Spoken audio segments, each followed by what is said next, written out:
உன் அப்பன் உன் இல்லத்திற்கு வந்திருந்த நேரத்தில் உன்னுடைய இல்லத்தில் ஒரு மூலையில் இருந்து ஒரு முனங்கல் சத்தம் இந்த அப்பன் எனக்கு கேட்டுக்கொண்டே இருந்தது. அப்பன் என்ன சத்தம் என்று எதிர்பார்த்து முன்னே இந்த சத்தம் முனை அதிகமாகிக் கொண்டே இருந்தது. இந்த சத்தத்தினால் உன் அப்பன் என்னால் உன் இல்லத்துக்குள் நிற்க முடியவில்லை. இது என்ன சத்தம்?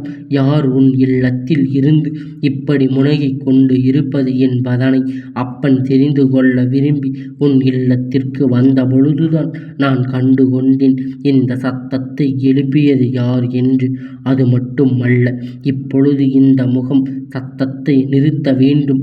இல்லை என்றால் அது உன் வாழ்க்கையில் மேலும் பல துன்பத்தை கொடுக்கும் என்பது ஒரு முளையில் இழுந்துதானே சொல்கின்றேன். அப்படியானால் எதற்காக அதை நாம் தட்டி எழுப்ப வேண்டும்? அது யாராக இருந்தாலும் இருந்துவிட்டு போகட்டுமே.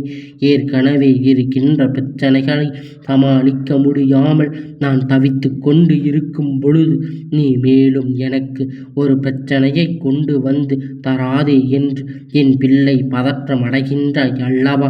என் குழந்தையே, உனக்கு உன் அப்பன் இப்பொழுது தரப்போகின்ற இந்த செய்தியை கேட்டு முடிக்கும் பொழுது இந்த நேரம் நீயே நிச்சயமாக வியந்து பார்ப்பாய்.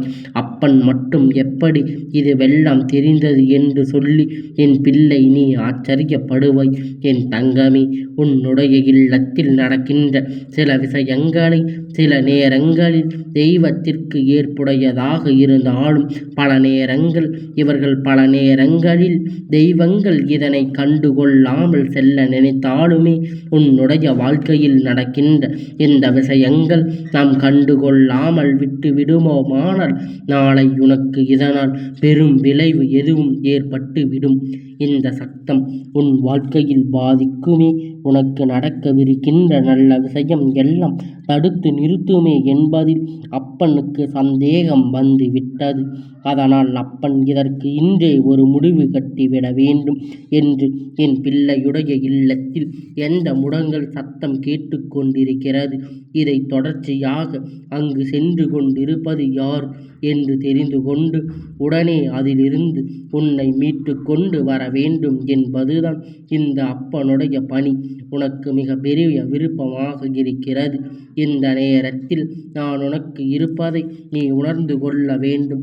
சில நேரத்தில் சில சத்தங்கள் உன் இல்லத்துக்குள் கேட்டுக்கொண்டிருக்கின்ற சத்தம் எல்லாம் அது தெய்வத்தின் நடமாட்டம் கொண்டிருக்கின்ற சத்தமாக இருக்கிறது என்பதனை உனக்கு உணர்த்துகின்ற சத்தம். ஆனால் இது குண சத்தம் சரி என்னவென்றுதான் நாம் பார்த்து விடுவோமே.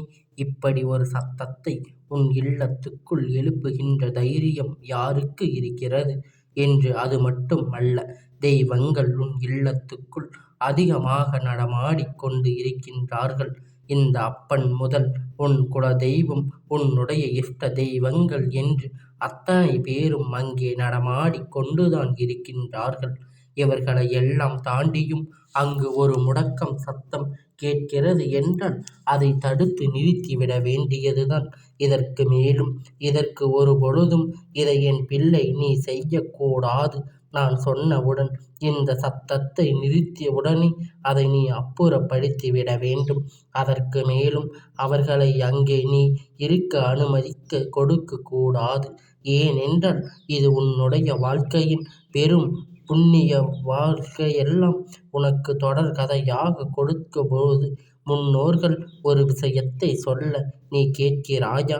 வயதானவர்கள் இல்லத்தில் இருக்கிறார்கள் என்றால் அவர்கள் எப்பொழுதும் அந்த குடும்பத்துக்குள் இருந்து ஏதாவது விஷயத்தை பேசி எல்லா முடக்கங்களையும் கொண்டிருக்கிறார்கள். குடும்பம் நன்றாக இருக்குமா? இப்படி நடு வீட்டில் இருந்து முணங்கிக் கொண்டிருக்கிறாயே என்று அவரை எல்லோரும் திட்டி தீர்ப்பார்கள். நாம் அனுமதி கொடுக்கலாமா? இப்படியெல்லாம் பெரியோர்கள் பேசும் பொழுது நாம் பேசுவது உனக்கு தெரியும் அல்லவா? உன்னை பயமுறுத்துவதற்காக சொல்லவில்லை. எதுவோ அதை உன்னிடத்தில் சொல்லிக் கொண்டு இருக்க வேண்டும் என்றுதான். இதையெல்லாம் சரி செய்து விட்டால் உனக்கு வருகின்ற பல துன்பங்கள் அப்படியே குறையத் தொடங்கிவிடும். இந்த வாழ்க்கை, உன்னை சுற்றி வருகின்ற பல விஷயங்கள் நிச்சயமாக உனக்கு மிக பெரிய நம்பிக்கையை கொடுத்துவிடும். என்ன நடந்தது, ஏது நடந்தது என்று சொல்லி என் குழந்தை எதற்கு வருத்தப்பட்டு கொண்டிருக்காமல், உன்னை சூழ்ந்து வருகின்ற ஒவ்வொரு விஷயங்களிலும் உனக்கான நம்பிக்கையினை நீ நிறைவாக பெற்று கொள்ள வேண்டும் என்று எந்த ஒரு விஷயமும் கிடையாது. அப்பன் நான் நினைத்து விட்டால் இங்கு எந்த விஷயமும் இந்த வாழ்க்கையில் உனக்கு இல்லை. அதனால் நான் தருவதையெல்லாம் என் பிள்ளை மனதார ஏற்றுக்கொள். இந்த வாழ்க்கை உனக்கானது என்று பெற்று கொள்ளவும் வேறு எதை பற்றியும் என் குழந்தை நீ பெரிதாக யோசிக்க வேண்டிய அவசியமில்லை. உன்னை சுற்றி நடக்கின்ற விஷயம் எதுவாக இருந்தாலும் என்ன என்பதை அப்பன் நான் நினைத்து விட்டால் உன்னுடைய வாழ்க்கையில் நடத்த முடியாதது என்று ஒரு விஷயமும் கிடையாது. அப்பன் நான் நினைத்து விட்டால் இங்கு எந்த விஷயமும் இந்த வாழ்க்கையில் உனக்கு இல்லை. அதனால் நான் தருவதையெல்லாம் என் பிள்ளை மனதார ஏற்றுக்கொள்ள, இந்த வாழ்க்கையில் உனக்கானது ஏற்று பெற்று கொள்ளவும் நீ துணிந்து விட்டால் போதும். வேறு எதை பற்றியும் என் குழந்தை நீ பெரிதாக யோசிக்க வேண்டிய அவசியமில்லை. உன்னை சுற்றி நடக்கின்ற விஷயங்கள் எதுவாக இருந்தாலும் என்னவென்பதை நீ நிச்சயமாக இன்று தெரிந்து கொள்ள வேண்டும். இந்த வாழ்க்கையில் உனக்கு நடப்பதையெல்லாம் நீ என்னவென்று சரியாக புரிந்து கொள்ள வேண்டும். உனக்கு பெரும் மகிழ்ச்சி தந்துவிட வேண்டும் என்பதனை நீ புரிந்து கொண்டாலே போதும். அப்பன் நினைத்து விட்டால் இதையெல்லாம் ஒற்றை நொடியில் ஒழித்துவிட முடியும். ஆனால் அதையெல்லாம் நான் தாமதம் காட்டுகின்றேன் என்றால் அதற்குரிய ஒவ்வொரு சூழ்நிலையும் நீ சரியாக புரிந்து கொள்ள வேண்டும். உன்னை சுற்றி நடக்கின்ற விஷயங்கள் எப்பொழுதும் நீ சரியாக என்னிடத்தில் இருந்து பெற்று கொண்டாயானால் அப்பன் உன் வாழ்க்கையில் இருப்பது உனக்கு நடத்துவதும் உன் கண்ணு உன்னை தெரிந்துவிடும். என் பிள்ளையே, இந்த அப்பன் இல்லத்துக்குள் வந்த பொழுது ஒரு முனகல் சத்தம் கேட்டது. சட்டென்று நான் திரும்பி பார்த்த இடத்தில் இருந்தது என்ன தெரியுமா? என் பிள்ளையே, உன்னுடைய இல்லத்துக்குள் இருக்கின்ற ஒருவர்தான் எந்த விஷயம் இல்லத்துக்குள் நடந்தாலும் அதற்கு ஒத்து போவது கிடையாது. எந்த விஷயத்திற்கு குடும்பத்தோடு உடன்படுவதும் கிடையாது. எல்லா விஷயங்களையும் கேட்டுக்கொண்டு முனகிக்கொண்டு திரிவதுதான் இவர்களின் வேலையாக இருக்கிறது. நடக்கின்ற நல்ல விஷயத்தை கூட இவர்களின் குணங்கள் சத்தம் கொடுத்து விடுகின்றது. தெய்வம் உள்ளே வந்து நல்லது நடத்த நினைத்தால் கூட அதை தடுத்து விடுகின்றார்கள் இவர்களின் குணங்கள். இவர்கள் சத்தமிடும் இனி தொடருமோ? ஆனால் உன்னுடைய குடும்பத்துக்குள் வருகின்ற எந்த நன்மைகளும் நடக்காமல்தான் போய்விடும். மேலும் மேலும் இதையெல்லாம் நினைத்து வருத்தப்பட்டு கொண்டிருப்பாயானால் எந்த பலனும் கிடையாது. என்ன நடக்கிறது, உன் வாழ்க்கையில் ஏது நடக்கிறது என்று சொல்லி நீ இங்கு வருத்தப்படுகின்ற நேரத்தில் நமக்கு மட்டும் எதையும் நல்லபடியாக நடத்தி கொடுக்கவில்லையே என்று என் பிள்ளை நீ வருத்தப்பட்டு கொண்டிருக்கின்றாய். நிச்சயமாக உன்னுடைய இந்த வருத்தத்தை போக்க வேண்டியது என்னுடைய கடமை. உன்னுடைய வருத்தத்தை நிறுத்திவிட வேண்டுமானால் உன்னை சுற்றி வருகின்ற விஷயங்கள் எல்லாம் என்னவென்று நிச்சயமாக நீ தெரிந்து கொள்வாய். இப்படி ஒரு நல்ல காரியம் நடக்கும் பொழுது கூட இல்லத்தில் இவர்களின் அதிகமாக இருக்கும். இவர் என் பிள்ளையே, உனக்கே சில நேரங்களில் அது மனதிற்குள் தோன்றுகிறது, என்ன இது நல்ல காரியம் நடக்க இருக்கின்ற இல்லத்துக்குள் கூட இவர்களுடைய தேவையில்லாத வார்த்தைகள் வருகின்றது. என்ன செய்தாலும் அதில் குறிப்பிடுகிறார்கள். எந்த விஷயத்தை நாம் செய்ய நினைத்தாலும் அதில் இவர்களுடைய தலை இது வருவதோடு மட்டுமல்லாமல் நமக்கு நடக்கின்ற நன்மைகளை கூட இவர்கள் தடுத்து நிறுத்தி விடுகிறார்கள் போல என்று சொல்லி என் குழந்தை நீ வருத்தப்பட்டது எனக்கு தெரியும். அப்பன் இதுவெல்லாம் தெரிந்து கொண்ட பிறகுதான் உன்னிடத்தில் இந்த விஷயத்தை சொல்லிவிட வேண்டும் என்று வருகின்றார். என் குழந்தையே, இனிமேலும் இவர்களை திருத்த முடியாது. இவர்களுடைய எண்ணங்களை உன்னால் மாற்றிவிட முடியாது என்பதனை நீ நன்றாக தெரிந்து கொண்டால் இவர்களை இனிமேல் ஒதுக்கி விடுவது உனக்கு நல்லது. ஏன் தெரியுமா? முதலில் நம்மை சுற்றி இருப்பவர்களுக்கு நல்லது நடக்க வேண்டும் என்ற எண்ணம் இருக்காமல் இவர்கள் நடந்து கொள்கிறார்கள். உனக்கு இருக்கின்ற கஷ்டம் எல்லாம் என்னவென்று நன்கு அறிந்தவர்கள் உன்னுடைய இந்த நிலையில் ஒரு மாற்றத்தும் வந்தாலும் அதில் உனக்கு சந்தோஷம்தான். நீ அடுத்த கட்டத்தை நோக்கி பயணித்தால் அதை நினைத்தவர்கள் மகிழ்ச்சி தானே இருப்பார்கள். அடைய வேண்டும் அதை விடுவித்து எங்கு உனக்கு நல்லது நடந்து விடுமோ, எங்கு உனக்கு வாழ்க்கையில் சந்தோஷம் கிடைத்து விடுமோ என்று சொல்லி இவர்கள் நடத்துகின்ற அத்தனை நல்ல விஷயங்களிலும் முனகல்களை கொண்டு வருகிறார்களே.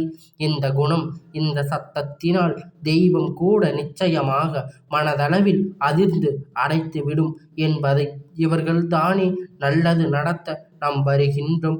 இவர்கள் என்னவென்றால் நல்ல விஷயம் நடத்தி கொண்டிருக்கும் பொழுது ஒரு மூலையில் உட்கார்ந்து முடக்கிக் கொண்டிருக்கிறார்களே என்று சொல்லி தெய்வம் வந்த வழியில் திரும்பி சென்று விடுகிறது. என் பிள்ளையே, நீ நினைக்கலாம், அப்பன் இதில் நான் என்ன தவறு செய்தேன்? நான் எந்த தவறு செய்யவில்லையே. அப்படி இருக்கும் பொழுது இதில் எனக்கு தண்டனை கொடுக்கலாமா என்று நீ சொல்லலாம். என் குழந்தையே, நீ சொல்வது சரிதான். ஆனால் இவர்களுடைய சிந்தனை உன் இல்லத்தில் முழுக்க நிரம்பி இருக்கின்றது. அங்கே எதிர்மறையான விஷயங்கள் அதிகமாக நடக்கின்றது.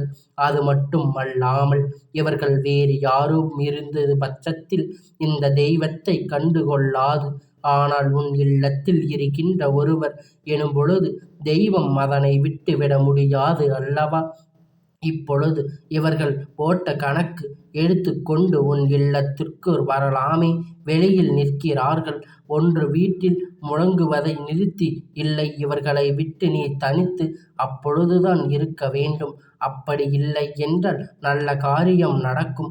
இந்த வாழ்க்கையில் மேலும் மேலும் உனக்கு கஷ்டங்களும் துன்பங்களும் கொடுத்து பல வேதனைக்குள் உன்னை சிக்க வைத்து எப்பொழுதும் நீ சந்தோஷப்படும் பொழுதெல்லாம் அதை பார்த்து பொறாமை கொண்டு நீ சிரித்தால் அவர்களுக்கு கஷ்டம்.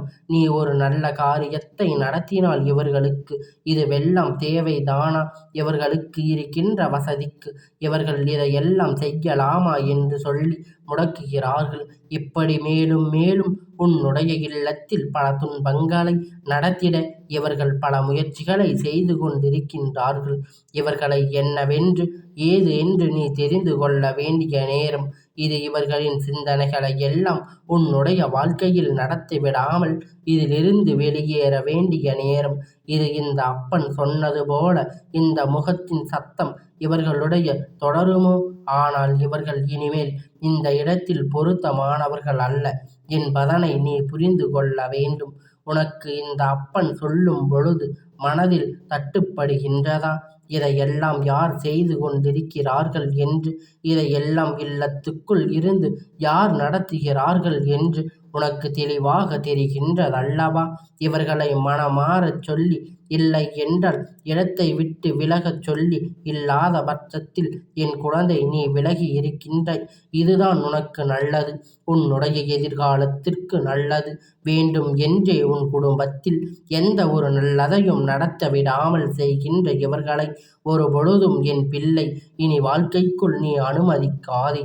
உன்னை சுற்றி நடப்பது எல்லாம் என்னவென்று, இந்த வாழ்க்கை உனக்கான பெரும் மகிழ்ச்சியை கொண்டு வந்து கொடுக்க வேண்டும் என்பதனை எல்லாம் மாற்றங்களையும் இந்த அப்பன் உனக்கு தந்து கொண்டிருக்கின்றேன். இந்த நேரத்தில் உன் வாழ்க்கையில் மட்டும் எப்பொழுதும் பிரச்சனைகள் இவர்களால் வந்து கொண்டிருக்கிறது. நீ நினைக்கின்றாய் உன் இல்லத்தில் நடக்கின்ற பிரச்சனைகள் எல்லாம் சாதாரணமாக நடக்கிறது என்று. எல்லாமும் சரியாக நடந்து கொண்டிருக்கும் பொழுது இவர்கள் இல்லத்துக்குள் முடங்கிக் கொண்டிருப்பது, எப்பொழுதும் தேவையில்லாத வார்த்தைகள் பேசி கொண்டிருப்பது உன் குடும்பத்துக்குள் மேலும் மேலும் பிரச்சனைகளை தான் உருவாக்கி கொண்டிருக்கிறது. நன்றாக இருக்கின்றவர்களுக்கு இடையில் மிச்சம் கசப்புகள் ஏற்படுத்தி தேவையில்லாத சச்சரவுகள் உன் இல்லத்துக்குள் தொடர்ந்து வந்து கொண்டிருக்கும். இது போன்ற மனிதர்கள் இருக்கும் இல்லத்தில் தெய்வம் ஒரு நாளும் தங்கி இருக்காது என்பதனை என் குழந்தை நீ புரிந்து கொள்ள வேண்டும்.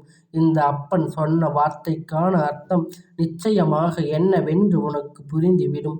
என் குழந்தையே, இந்த அப்பன் இப்பொழுது சொல்கின்ற வார்த்தைகளினுடைய அர்த்தங்களை நீ புரிந்து கொண்டால் போதும். இந்த அப்பனுடைய ஆசீர்வாதங்கள் எப்பொழுதும் உனக்கு முழுமையாக கிடைத்து கொண்டே இருக்கும்.